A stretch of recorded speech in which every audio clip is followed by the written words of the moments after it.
আজ আমি এই গোল বেগুনটাকে ভাজি করব।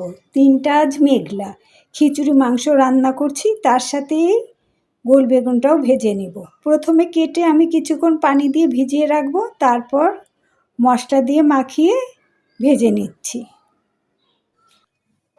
বেগুন ভাজি করার জন্য প্রথমেই আমি দিয়ে দিচ্ছি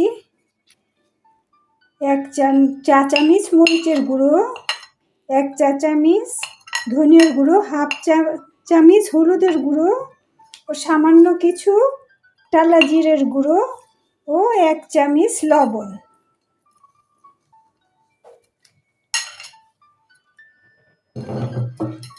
এবার দিয়ে দিচ্ছি 1.5 টেবিল চামচ কর্নফ্লাওয়ার ও 1.5 টেবিল চামচ ময়দা।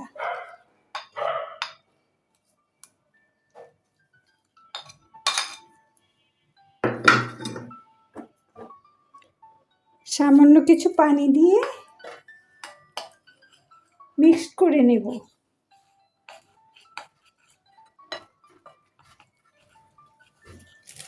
এখন দিয়ে দিচ্ছি 1 চামচ চিংড়ি পাউডার, হাফ চামচ টেস্টিং সল্ট ও একটি মুরগির ডিম। ভালোভাবে ফেটে নেব।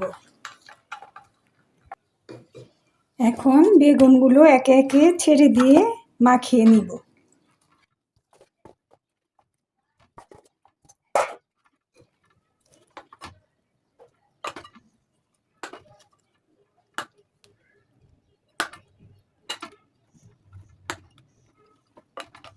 এখন প্যানে তেল গরম করে ভেজে নিব।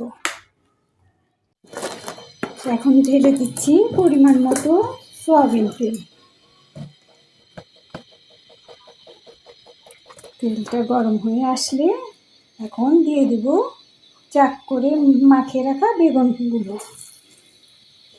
মিডিয়াম টু লো আঁচে বেগুনগুলো আমি ভেজে নেব।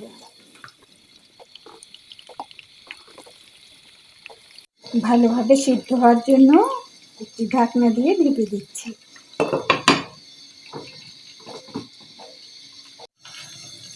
এখন আমি বেগুন ভাজিগুলোকে উল্টিয়ে দিচ্ছি।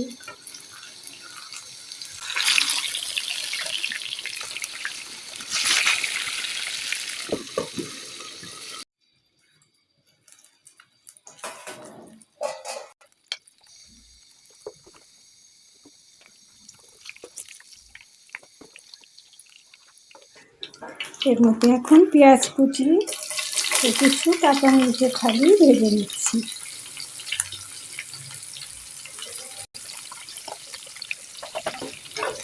এখন আমি পেঁয়াজ মরিচগুলোকে বেগুন ভাজির উপর দিয়ে ছিটিয়ে দিচ্ছি। তৈরি হয়ে গেল আমার দারুণ স্বাদের বেগুন ভাজি। এখন গরম গরম ভাত, খিচুড়ি সব কিছুর সাথেই পরিবেশন করা যাবে। আজ আমি খিচুড়ি রান্না করেছি, খিচুড়ির সাথে পরিবেশন করব। এতক্ষণ সাথে থাকার জন্য বন্ধুরা অসংখ্য ধন্যবাদ।